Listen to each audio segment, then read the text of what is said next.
Vamos ver os tópicos de hoje, não é? Do estudo de hoje. Comparação simbólica entre Cristo e a besta, tá certo? É o primeiro. A besta que emerge da terra, poder religioso. Trombeta e taças. Isso está na sequência, né? Aqui é Apocalipse, capítulo 13. 13 em diante. Certo? Apocalipse 17, interpretação da Babilônia e da besta. Talvez o segundo capítulo mais importante do Apocalipse. É esse aqui, o 17.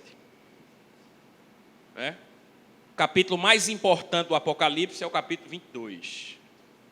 Que vai dar uma visão como nunca se viu antes do fim, da glória, da eternidade. Nunca se viu antes. É o Apocalipse 22, tá certo? Mas o Apocalipse 17 é mais importante. Segundo, né? E o Armagedon. Lembrando a vocês, nós ficamos no 13. Aqui está o alfabeto grego, tá certo? As 3 letras das quais vem aquele código, né? 666. Essa letra X ou IC, letra XI e ao estigma. Essa tem um valor de 600, essa aqui de 60, essa aqui de 6. Em alguns lugares aparece XES, mas não é E. É porque não se entendeu essa letra XI, que parece um E. Certo? Não é E. É uma letra que não existe no português. Tá certo? Essas 3 letras formam o código, não é? Do número e do nome do anticristo, ou da besta. E isso está precisamente onde nós ficamos no último sábado, Apocalipse capítulo 13, você pode abrir aí sua Bíblia. Diz assim: vi emergir do mar uma besta que tinha 10 chifres e 7 cabeças, e sobre os chifres 10 diademas, e sobre as cabeças nomes de blasfêmia. A besta que vi era semelhante ao leopardo, com pés como de urso e boca como de leão. Vai imaginando aí esse animal, né? E deu-lhe o dragão o seu poder, o seu trono e grande autoridade. Então vi uma de suas cabeças como golpeada de morte. Mas essa ferida mortal foi curada. E toda a terra se maravilhou seguindo a besta. E adoraram o dragão porque deu a sua autoridade à besta. Também adoraram a besta, dizendo: quem é semelhante à besta, quem pode pelejar contra ela? Foi-lhe dada uma boca que proferia arrogâncias e blasfêmias, e autoridade para agir 42 meses, e abriu a boca em blasfêmias contra Deus, para lhe difamar o nome e difamar o tabernáculo, a saber, os que habitam no céu. Foi-lhe dado também que pelejasse contra os santos e os vencesse. Deu-se-lhe ainda autoridade sobre cada tribo, povo, língua e nação. E a adorá-la-ão todos os que habitam sobre a terra, aqueles cujos nomes não foram escritos no livro da vida do Cordeiro, que foi morto desde a fundação do mundo. Se alguém tem ouvidos, ouça. Se alguém leva para o cativeiro vai. Se alguém matar a espada, necessário é que seja morto a espada. Aqui está a perseverança e a fidelidade dos santos. Muito bem, meus irmãos. Então a gente viu o 13, tá, essa figura, né? E como nós falamos no outro sábado, esse é um primeiro animal que João vê, uma visão que ele tem no Apocalipse 13. Esse animal, 7 cabeças, 10 chifres, e exerce autoridade sobre toda a terra, tá certo? Agora tem o versículo 11 aí, veja só. Vi ainda outra besta emergir da terra. Possuía 2 chifres, parecendo cordeiro, mas falava como dragão. Tá certo? Aqui é uma representação somente imaginativa, não é? Não sabemos se foi assim. Essa aqui seria a primeira, 10 chifres. Não dá para ver que está pequeno aqui, mas o corpo de leopardo significa velocidade, ou seja, ele vai correr a terra muito rapidamente. O leopardo é o animal mais rápido que existe. É por isso que ele está aí na Bíblia como um leopardo. Né? Nós já vimos que essas 7 cabeças são 7 reis e também 7 montes. Isso aqui representam pessoas e também a terra, uma determinada terra, né? Que é Roma. Tá certo? E os 10 chifres são 10 reis que vão dar a sua autoridade à besta durante 1 hora, ou vão ter o mesmo intento. A outra besta, né, essa aqui é uma representação, claro que imaginativa, 2 chifres, parece um cordeiro, mas fala como um dragão, como um leão. Tá certo? Aqui já é uma outra interpretação, né? Ou seja, isso aqui é um poder diferente desse. Esse daqui é um poder eminentemente civil-militar. Aqui não é civil-militar. É de outra natureza. Tá certo? A primeira besta, um poder civil. Um poder militar. Um poder aristocrático. Aristocracia, não é? Tem a ver com a questão militar. Aqui não é um poder militar, tá certo? É um poder de outra natureza. Vamos continuar. Versículo 12, assim, exerce toda a autoridade da primeira besta na sua presença. Faz com que a terra e os seus habitantes adorem a primeira besta, cuja ferida mortal foi curada. Também opera grandes sinais, de maneira que até fogo do céu faz descer a terra diante dos homens. Seduz os que habitam sobre a terra por causa dos sinais que lhe foi dado executar diante da besta. Então, a Bíblia está dizendo que esse segundo, tá certo? Esse segundo animal, né, tem uma autoridade de natureza religiosa, não é de natureza civil-militar. Observou? A Bíblia está dizendo claramente que a natureza desse poder não é uma natureza de poderio, não é um poderio bélico, não é um poderio de domínio à força, mas é um poderio religioso, subjetivo. Né? Todas as dúvidas a esse respeito se dirimem, ou seja, terminam quando a gente vê o versículo 14. Seduz os que habitam sobre a terra, por causa dos sinais que ele foi dado a executar diante da besta, dizendo aos que habitam sobre a terra, veja, isso quem diz é a segunda besta, dizendo aos que habitam sobre a terra, que façam imagem à besta, àquela que ferida a espada sobreviveu. Vou falar sobre isso depois com calma. E lhe foi dado comunicar fôlego à imagem da besta, para que não só a imagem falasse, como ainda fizesse morrer quantos não adorassem a imagem. A todos os pequenos e os grandes, os ricos e os pobres, os livres e os escravos, faz que lhe seja dada uma certa marca sobre a mão direita ou sobre a fronte, para que ninguém possa comprar ou vender, senão aquele que tem a marca, o nome da besta ou o número do seu nome. Aqui está a sabedoria.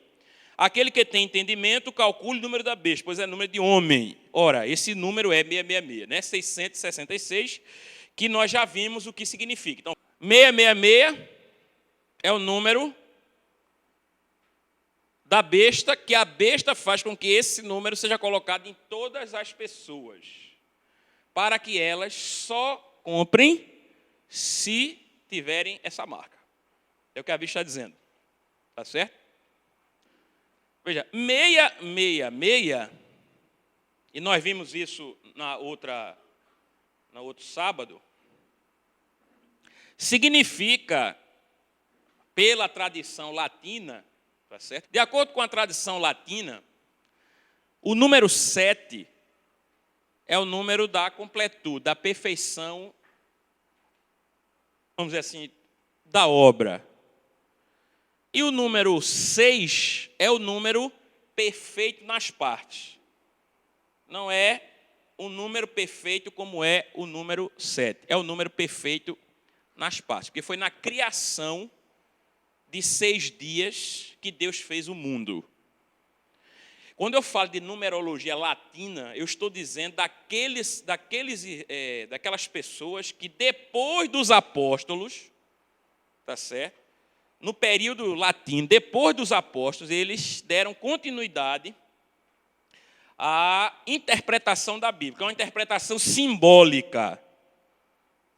Tá certo? Interpretação simbólica. Quando eu falo de latino, eu estou falando daquelas pessoas que deram uma interpretação simbólica ao livro, baseadas numa numerologia específica. Então, o 1 representa Deus, porque Deus é único. Isso é na igreja desde o início, veja. O 1 representa Deus. O nosso Deus é único. Amém, meus irmãos? Estão entendendo aí?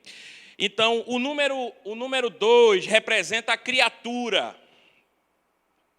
O número 2 representa a criatura. Tá certo? Por quê? Representa a criatura. Já por causa dessa dualidade. Olha. Se Deus é único, a criatura não é. Por que a criatura não é única? Porque depende de Deus, observou? É ela, mas é o Criador que a fez. A lógica é essa. Então, o número 2 representa a criatura, porque a criatura não é por si só. A criatura é ela, mas não veio de si. Deus não, Deus é por si só. A criatura é ela e Deus. A lógica era essa. Número 3, o espiritual. O espiritual, desde os primórdios, 3 tem a ver com o espiritual, desde o início. Depois do cristianismo, 3 ficou associado também a Deus, por causa da Trindade. Ao homem, corpo, alma e espírito. Tá certo? 3 ficou sendo um número representativo mesmo da espiritualidade. Tá certo? Há quem diga que o homem não é formado de corpo, alma e espírito, mas representa o homem também, a espiritualidade humana. Tá certo? O número 4, a matéria. Por que o número 4 a matéria? Por causa dos elementos. Dos elementos que nessa época se pensava que tudo era feito desses elementos. Quais são? Fogo, ar, terra e água. Então, o número 4 representa a matéria. O número 6, perfeito nas partes, também é o número do homem, porque o homem foi criado no 6º dia. E o número 7 é o número que termina a obra, que é o número de Deus. Então, nós temos 6, 3 vezes. Isso aqui é um homem, olha, 666, é um homem se fazendo Deus. 6, 3 vezes, é um homem se fazendo Deus. Agora, qual é a mensagem do Apocalipse? Tá certo? Que faz parte do código do Apocalipse. É por isso que o Apocalipse é decodificado. Qual é o código do Apocalipse? Tá certo? Um outro código, né? É que João coloca, deixa isso, veja, que isso está codificado no Apocalipse. João deixa transparecer com esse 666 que por mais que a besta queira parecer como Cristo, jamais será, porque 6 nunca será 7. E o 7 é o número da completude. Tá certo? Então, por que eu estou falando do 7 aqui? Por quê? Porque aparece esse título aqui, olha, Rei dos Reis e Senhor dos Senhores. Para Cristo. E Rei dos Reis e Senhor dos Senhores, que aparece no capítulo 17, em hebraico dá 777. O seu nome será Rei dos Reis e Senhor dos Senhores. E o que é que João está querendo dizer com isso? Ele está dizendo que Jesus é e sempre será maior do que a besta. Está entendendo como é? Isso está codificado no Apocalipse. Aqui nós estamos vendo essa comparação, né? Agora vamos tentar esmiuçar essa comparação, tá certo? Nós dissemos no último sábado que hoje a gente ia ver algumas características dessa besta que sai da terra, né, que nós acabamos de ler, que faz parte dessa visão de João. Está lá no Apocalipse 13, a gente leu hoje. É uma besta que é um animal, parece um cordeiro, mas não é. 2 chifres, fala como dragão, não é isso? Exerce autoridade na primeira besta. Fez uma imagem, mata aqueles que não adorem a besta. Ou seja, tem um poder religioso. A Bíblia vai dizer explicitamente, seduz. Veja lá, Apocalipse 13.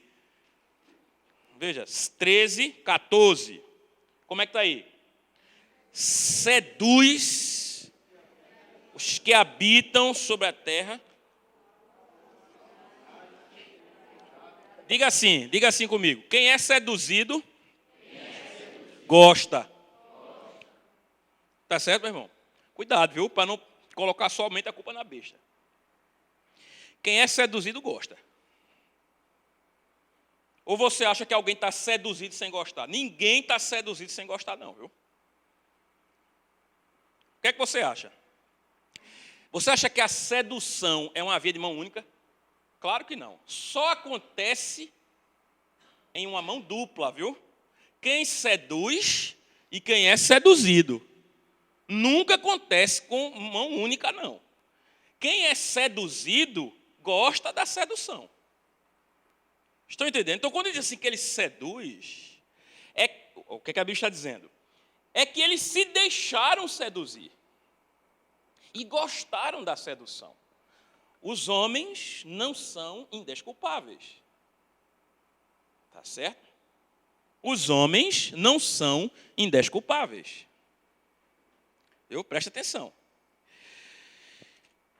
Ninguém está sendo enganado aí.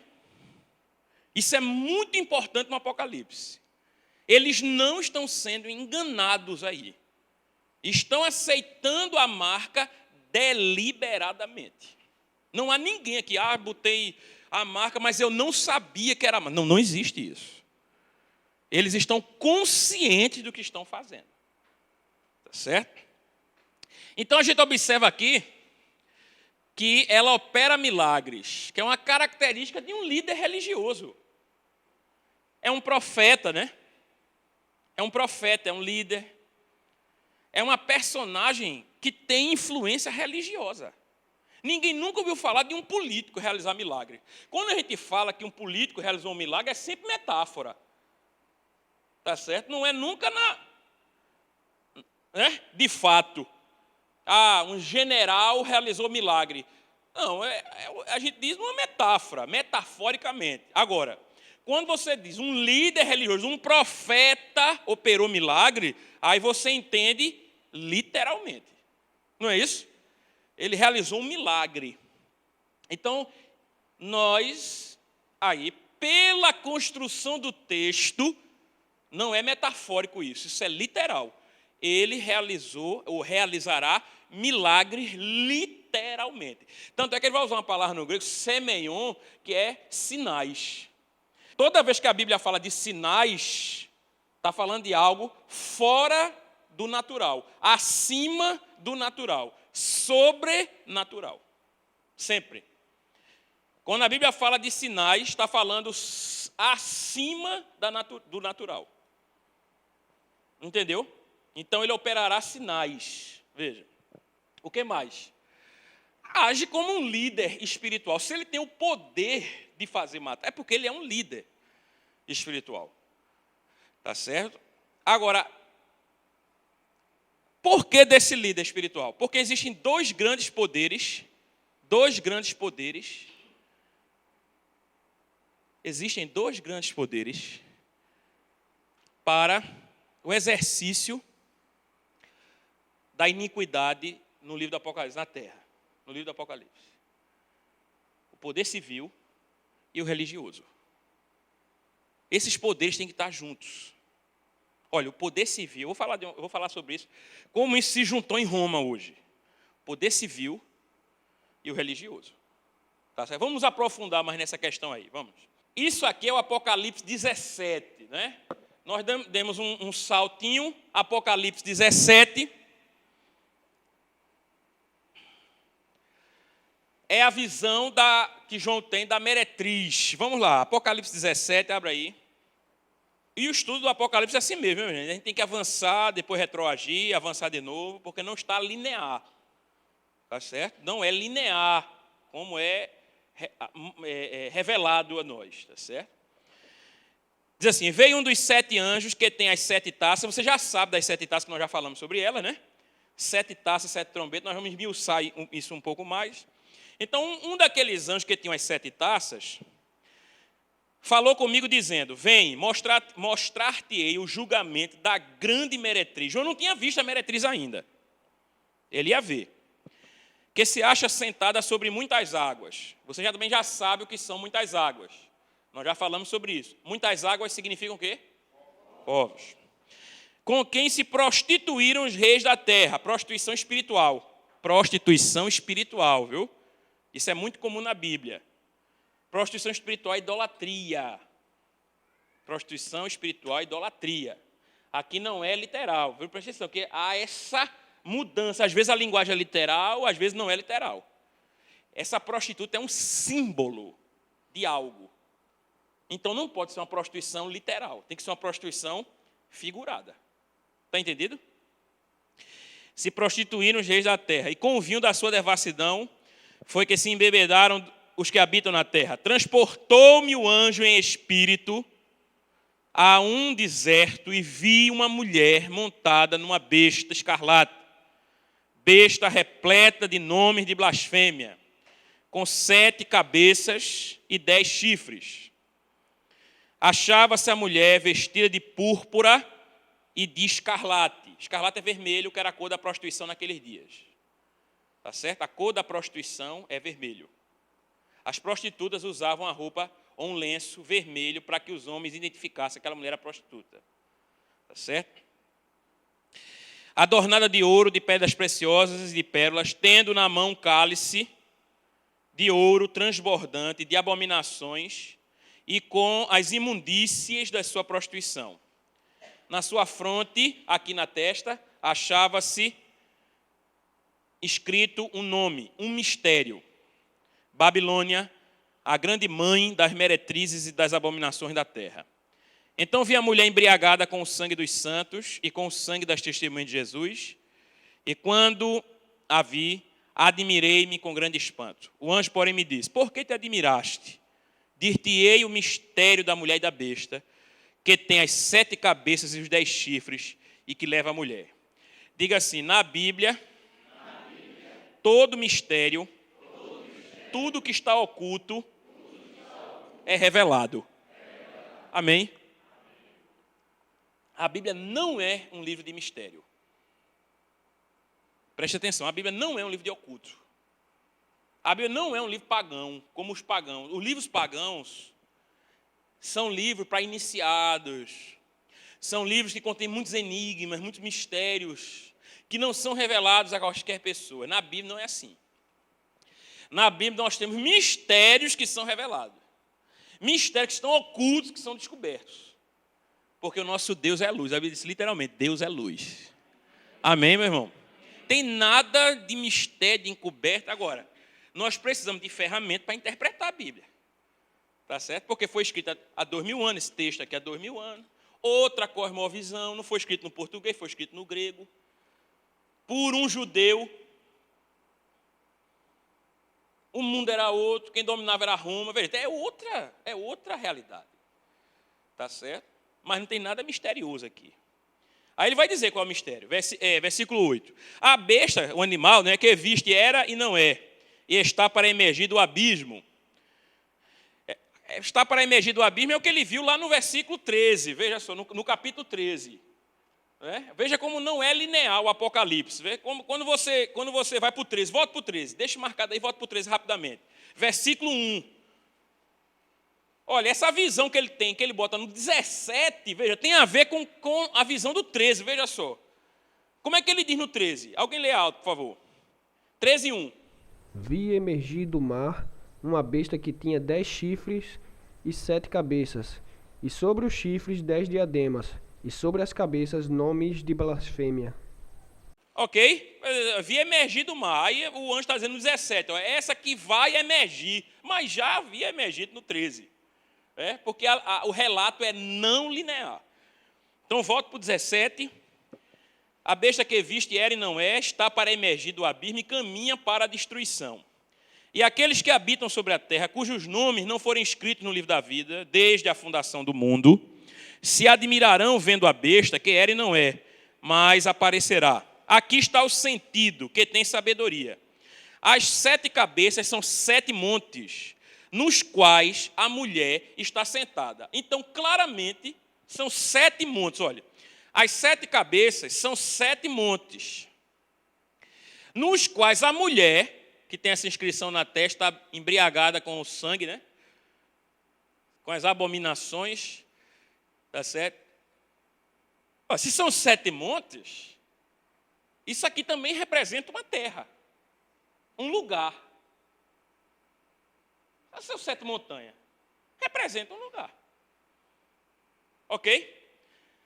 E se ela está sentada sobre o monte, ela é algo que está presente nesse lugar aqui. É algo que está presente nesse lugar. E aqui está sendo dito. Veja, continue. 9 ainda. São também 7 reis, dos quais caíram 5. Preste muita atenção nisso. Um existe e o outro ainda não chegou. E quando chegar, tem de durar pouco. E a besta que era e não é, também é ele o 8º rei, e procede dos 7, e caminha para a destruição. Os 10 chifres que viste são 10 reis, os quais ainda não receberam o reino, mas recebem autoridade como reis. Com a besta durante 1 hora. Tem estes um só pensamento e oferecem à besta o poder e a autoridade que possuem. Pelejarão eles contra o cordeiro e o cordeiro os vencerá, pois é o Senhor dos senhores e o rei dos reis. Está lembrado do 777, não está? Pois é o Senhor dos senhores e o rei dos reis. Esse mesmo título aqui que você está vendo agora, veja, dê uma pausazinha. Esse mesmo título que você está vendo aqui agora, João vai dizer que esse nome está escrito na coxa de Jesus Cristo. Tá certo? Senhor dos senhores e rei dos reis. Lembrando que esse é um título cujo número, conforme a gente já viu, é 777. Ele está dando uma mensagem aí. Para os leitores da época, era fácil de entender. Tá certo? Ele está acima da besta. Ok, meus irmãos? Tá certo? Então, vejam só. São 7 montanhas que representam um lugar na qual a mulher está sentada. Tá certo? Observe, a mulher é Roma. Agora, quando a gente diz Roma, veja, Roma está mais para o lugar do que para algo. Não é? E isso se a gente entender somente o poder político. Então, Roma ontem poderia ser representada por um poder político forte. Mas a questão é que, como nós já vimos, a visão não se cumpriu ainda no passado. Então, não pode ser somente um poder político. Tem que ser um poder político e, como a gente viu no capítulo 13, um poder religioso. Tem que ser os 2 poderes. Olha, se Roma está representada aqui como uma besta, tá certo? E Roma não tem esse poder político, né? Então, o que é que vai caracterizar esse poder político hoje? Hoje são os reis que vão dar sua autoridade à besta. Os reis que vão dar sua autoridade à besta, os reis, representam esse poder político. E Roma hoje, presta atenção, Roma hoje representa o poder religioso. Veja que hoje, se nós formos falar de hoje, há uma confluência perfeita entre os poderes político e religioso que irão dar sustentação, o background, né? A sustentação, o pano de fundo para o surgimento do anticristo. O poder político e o poder religioso. Amém, meu? Estão entendendo? Então, esses 10 reis, eles representam esse poder. Esses 10 reis não precisam ser necessariamente romanos. São reis. Tá certo?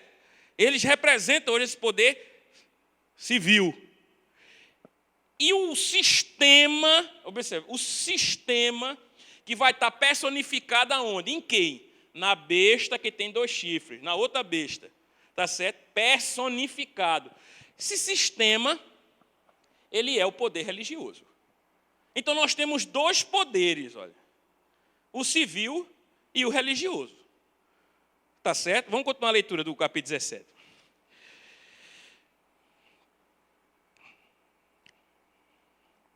Versículo 9 de novo. Aqui está o sentido, que tem sabedoria. As 7 cabeças são 7 montes, nos quais a mulher está sentada. São também 7 reis, dos quais 5 caíram, um existe e o outro ainda não chegou. E quando chegar, tem de durar pouco. E a besta, que era e não é, também é ele o 8º rei. E procede dos 7. E caminha para a destruição. Os 10 chifres que viste são 10 reis, os quais ainda não receberam reino, mas recebem autoridade como reis, com a besta durante 1 hora. Tem estes um só pensamento e oferecem à besta o poder e a autoridade que possuem. Pelejarão eles contra o cordeiro, e o cordeiro os vencerá. Porque é o quê? Rei dos reis e Senhor dos senhores. Vencerão também os chamados eleitos e fiéis, que se acham com ele. Falou-me ainda, as águas que viste, onde a meretriz está assentada, são o quê? Povos, multidões, nações e línguas. Os 10 chifres que viste e a besta, esses odiarão a meretriz e a farão devastada e despojada. Diga assim, os 10 chifres e a besta convivem no mesmo tempo. As 7 cabeças não. Observe, veja, essas cabeças são 7 reis. Certo? Essas cabeças são 7 reis. Os chifres são 10 reis. Agora veja o que é que ele diz aqui. A própria besta provém dos 7. Então, esses reis aqui, que formaram esse sistema, esses reis que formaram esse sistema, vieram antes da besta. Estão entendendo? Os 10 chifres estão no mesmo momento que a besta está exercendo o seu poder. Mas as 7 cabeças não estão no mesmo momento histórico. Elas vieram antes. A própria besta é o 8º rei. Veja, a própria besta é o 8º rei. Então, as